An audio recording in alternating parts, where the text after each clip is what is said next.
Hi, my name is Allison Mazarak and I'm a pediatric occupational therapist. In this video, you will learn 5 ways to help a child calm down. In this time of uncertainty, it's not unusual for children who even don't have our traditional anxiety problems really come to us needing some more care in that area. So we're going to talk about 5 different ways of things you can do with your children. So one of the first things we want to do when a child comes to us that seems upset or dysregulated about something is to just say what you're seeing. So a child comes to me and is crying, I'm going to say, "You're crying, you seem really sad."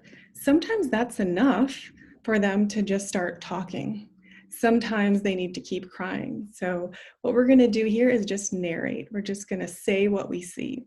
"You're really crying. Are you having a tough time?" And that sometimes helps them to just open up because what they want is just to be heard, be seen and be heard, and know that another adult is sitting there with them in their time of trouble. So just listen to your kids is really kind of the first place to start.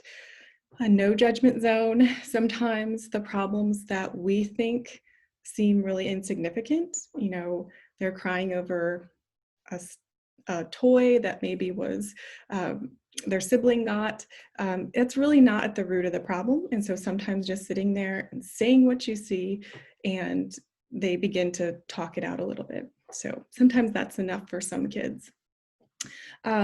Some kids need more structure to letting off some steam or letting their anxiety kind of calm down a bit. And so one thing we can do is deep breathing, which seems like that's something we would really tell more of adults to do. But for kids, what we can do is give them a visual. So if you think about like a shape or the infinity symbol, maybe tracing that on paper and letting them take their finger and inhale and exhale. So if we're making that infinity symbol, we would kind of demonstrate for them to inhale and exhale as it goes down. Some kids respond well to this, and for some, you really need to wait till there's a time when they have caught their breath, if they're maybe crying too hard or too worked up about something. So just think about the time when you're presenting that information to them. My third recommendation is finding a space, if it's your child, in your home that you can create that is just for them. So this is a space, you can call it a safe space or quiet corner. Give it some words that your child can use to say, "I need to go there." But I would create a space that is exclusively for them. So whether it's in their bedroom or another spot of the house that's perhaps a little quieter, maybe give them their own pillow, or some kids like to have a sheet over pillows to make it a bit like a fort. But I would keep that space just the way it is, with maybe only 1 or 2 of their favorite objects, and they know that that's for them.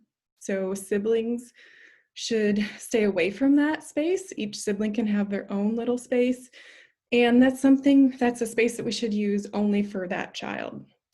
So this is not a punishment zone. The space is always available. A child knows that if I get too worked up, I know I have somewhere to go, and that's okay. I can go there at any time. If I need to go there and cry some more, if I need to go there and do some deep breathing, if I need to go there and read a book or just play with my favorite toy, that's me on my own and I can be there. We do this as adults, and sometimes we don't give kids enough space to just have their alone time. Another technique I like to use is to just ask a child, "What do you think is going on here? What do you think could make this better?" So for some of our more verbal kids, some of our older kids, maybe in first or second grade, they can actually tell us. This is not every child, so you know your child best. If they want this opportunity, you are probably the one to know if it's right for them. Sometimes telling a child who uses a lot of words and has a good vocabulary, they come and tell us a concern. After we kind of sit there and listen, and we say, "It seems that you're upset. Can you tell me more about this?" Sometimes a simple question like, "What do you think would make this better?" is actually something that they can verbalize to us. So for some kids, they'll tell you, I think I just need 5 minutes away from my siblings. I think I could just really use a juice and cool down a minute. I think I would like you to read me my favorite book. So kids can surprise us with this one. Don't underestimate the power of that one for some of our kids. And for most of these techniques, I'm talking about kids 10 and younger, so just keeping that in mind. And then the last one is really something we should be doing constantly, not at a time when we see a child is in distress, but this is something that we're kind of putting money in the bank. So modeling our own emotional regulation.